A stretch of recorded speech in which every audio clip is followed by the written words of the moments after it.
So once you have identified what is your strength, now begin your business. Then when you begin your business, there is no shortcut in keeping good records.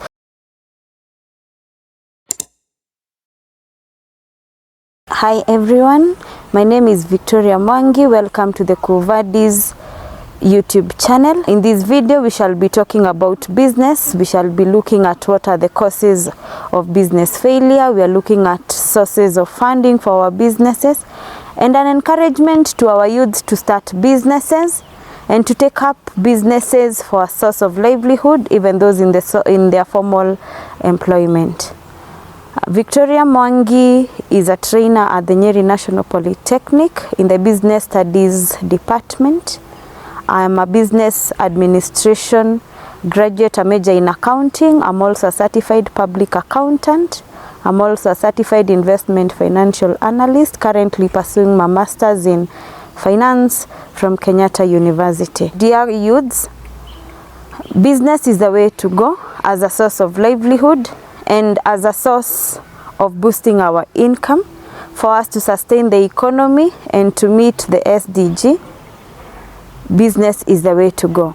So for the youths beginning their businesses, and for those who've already started, and for those who look for a bit more of mentorship, welcome to the Quo Vadis Youth Hub Forum.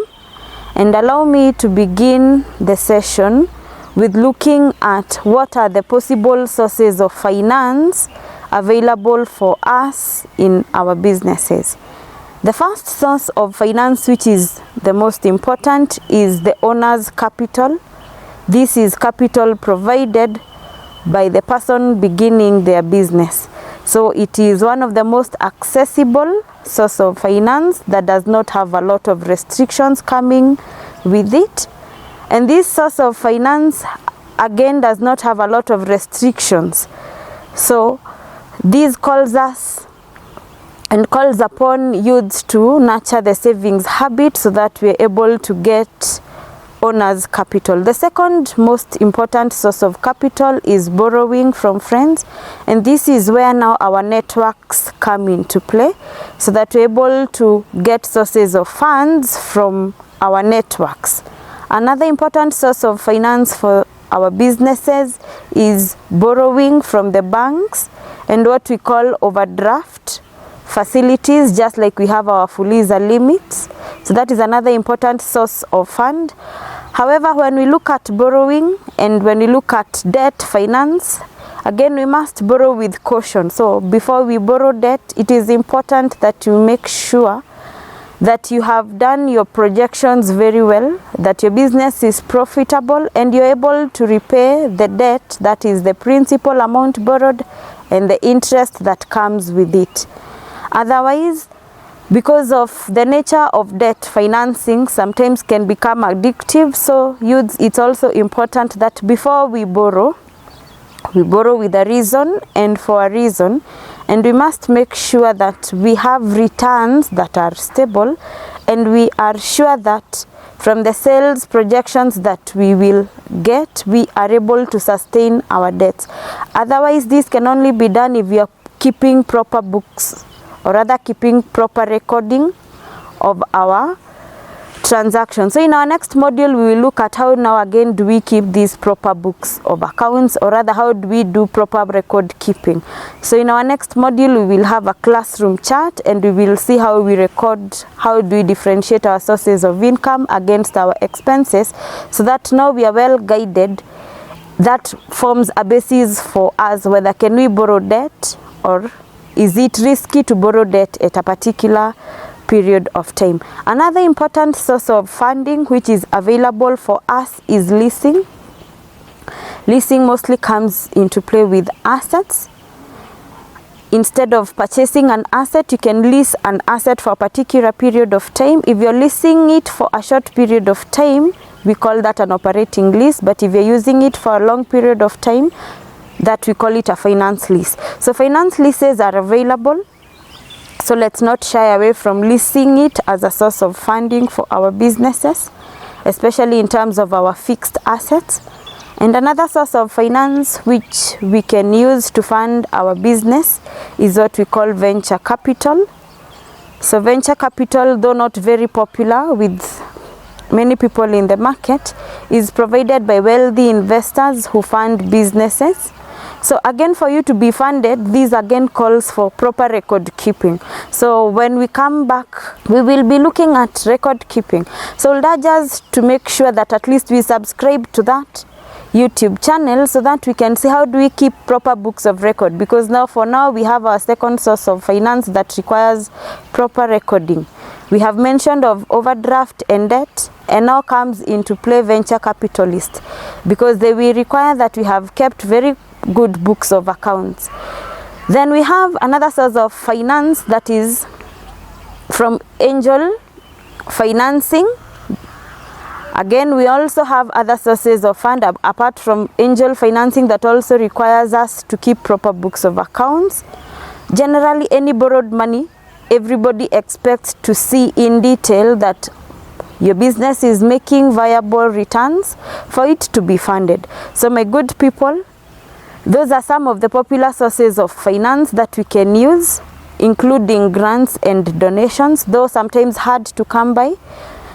But the most popular ones, as we have said, one from borrowing from friends and from our networks. Number 2 is from debt. And number 3, we have said our own capital. So this is a call to us youths to embrace the saving culture so that we are able to have those sources of funds. Now let's look at something else that is very important for our business.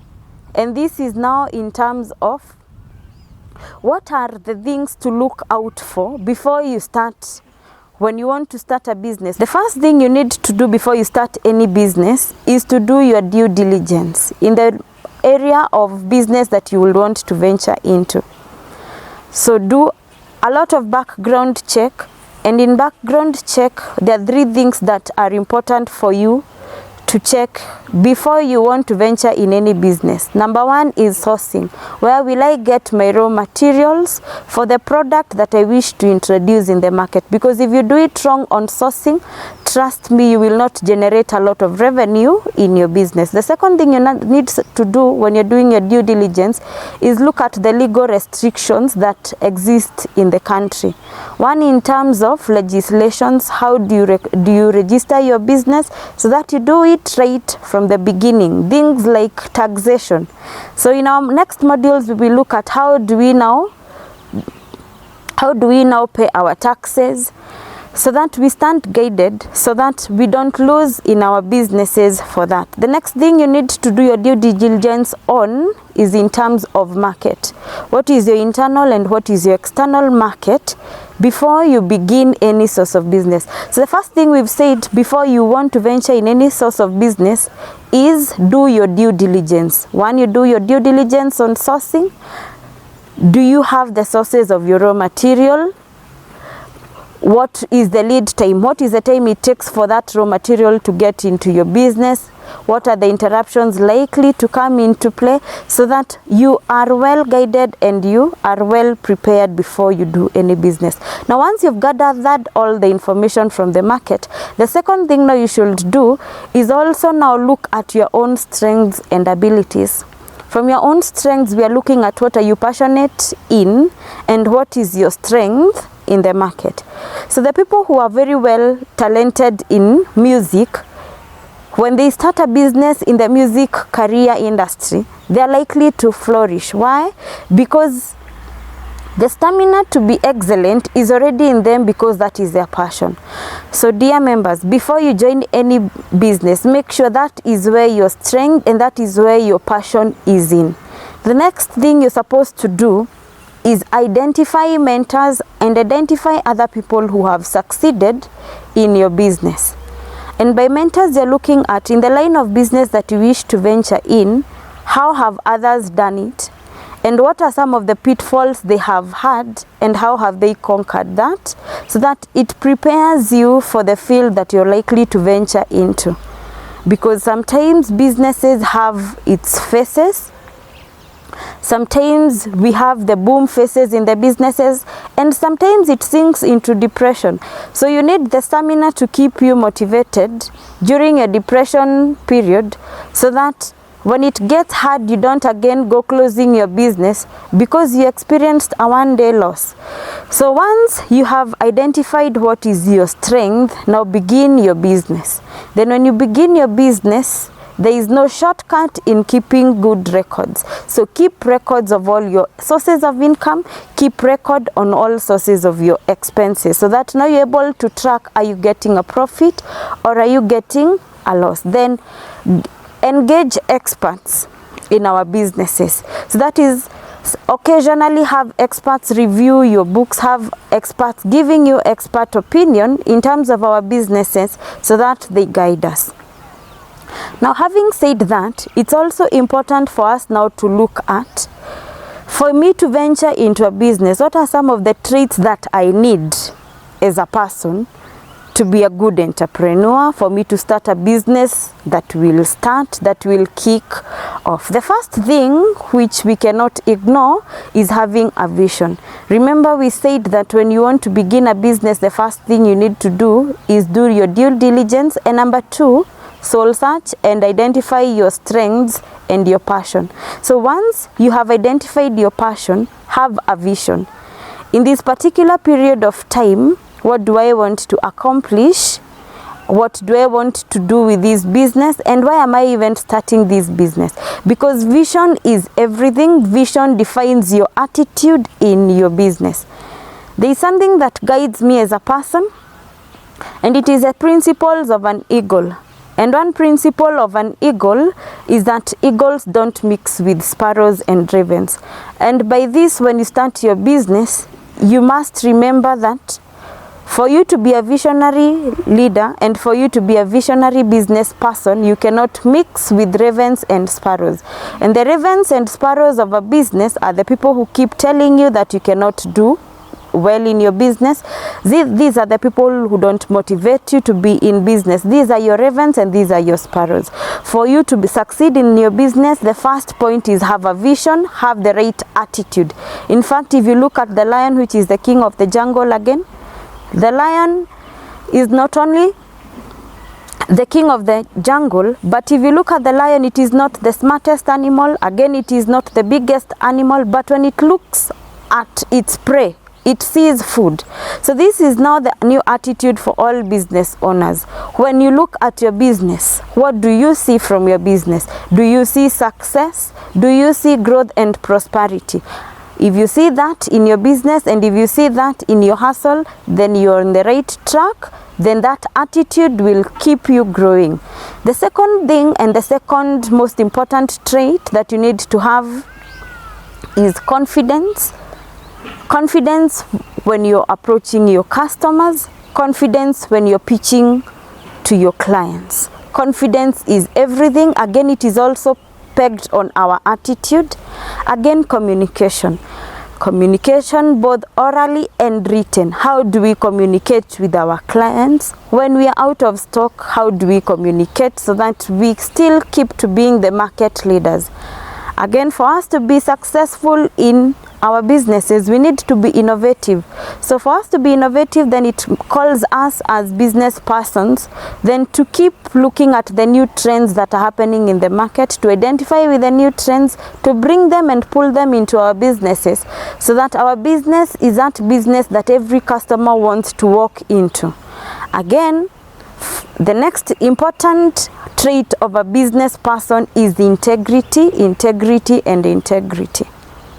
How do we sell our products to our customers? Are we faithful in terms of units and measures? Are we faithful in terms of pricing?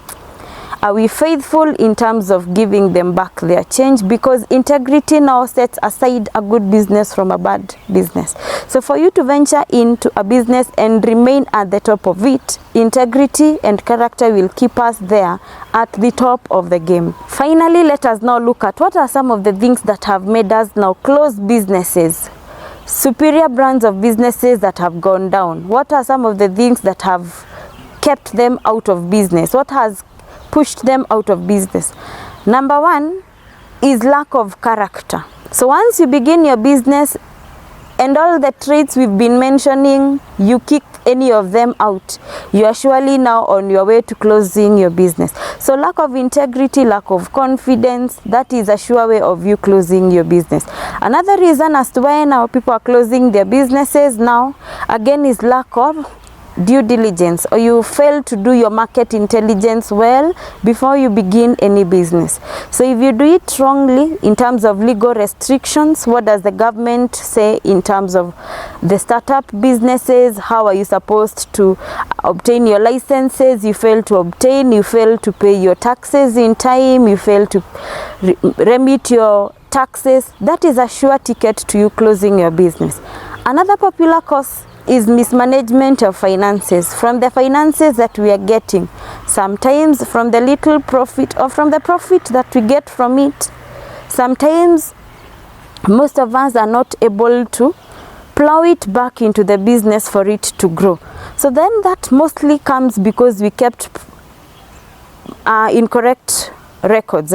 So you're not able to track what kind of expenses do we have, what kind of income do I have. So you're not even able to differentiate. You don't even know how much profit you have at a particular time.